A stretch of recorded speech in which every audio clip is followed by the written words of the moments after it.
Magandang umaga Batangas, narito na po magiging lagay ng ating panahon ngayong araw ng Miyerkules, October 11, 2023. Nakapasok na ng Philippine Area of Responsibility ang low pressure area na binabantayan ng mga nakalipas na araw. Muli itong namataan sa layong 750 km silangan ng Guian sa Eastern Samar. At sa ngayon, yung trough or extension nito ang magdadala ng maulap na kalangitan na may pag-ulan, partikular na sa bahagi ng Mimaropa, Calabarzon, malaking bahagi ng Kabisayaan at Mindanao. Kasama na din ang Kamaynilaan. Sa nalalabing bahagi ng Luzon, itong Northern at Central Luzon ay medyo mainit na umaga at malaki ang tsansa ng pag-ulan sa hapon hanggang sa gabi.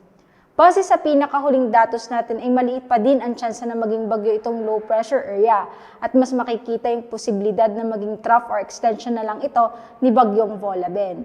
Itong si Bagyong Volaben ay nasa labas ng Philippine Area of Responsibility sa layong 2,310 km east of Southern Luzon at hindi natin inaasahan na papasok ito sa Philippine Area of Responsibility. Para naman po sa probinsya ng Batangas ay makakaranas tayo ng maulap hanggang sa maulap na kalangitan na may mataas na tsansa ng mga pag-ulan, pagkulog at pagkidlat dulot nga po ng trough or extension nitong low pressure area. Sa hilagang parte ng Batangas ay may 91% tsansa ng pag-ulan.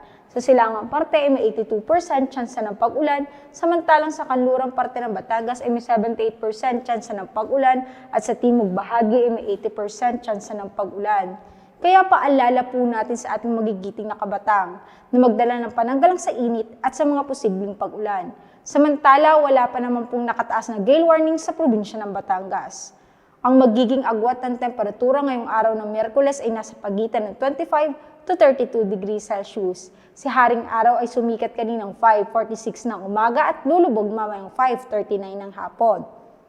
Lagi po nating tatandaan, ligtas ang may alam. At tulad ng laging paalala sa atin ni Governor Mandanas, laging maging handa, ingat at magiting.